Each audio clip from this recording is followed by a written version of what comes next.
L'expropriation d'un local commercial fait suite à une déclaration d'utilité publique et peut toucher deux personnes, le locataire exploitant titulaire du fonds et le propriétaire des locaux commerciaux. Quand vous faites l'objet d'une expropriation, vous avez le droit à une indemnisation juste qui va correspondre au préjudice subi. C'est-à-dire qu'en tant que locataire commercial, par exemple, vous allez avoir le droit à une indemnité d'éviction avec des possibilités de relocation et un droit de priorité suivant la situation. Mais si vous perdez votre fonds de commerce du fait de l'expropriation, vous allez devoir valoriser votre fonds, vous défendre vis-à-vis de l'autorité expropriante qui va vous proposer un montant qui va être généralement plus faible que ce que vous attendez.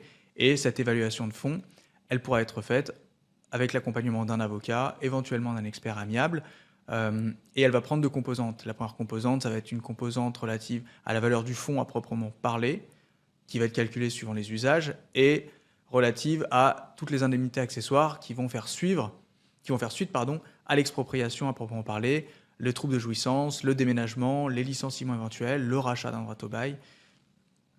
Et donc ces éléments vont devoir être valorisés, justifiés, pour pouvoir permettre une expropriation suivant une indemnisation juste.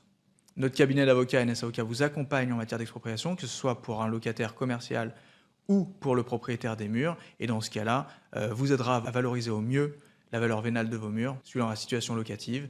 Vous pouvez nous contacter si vous avez un projet.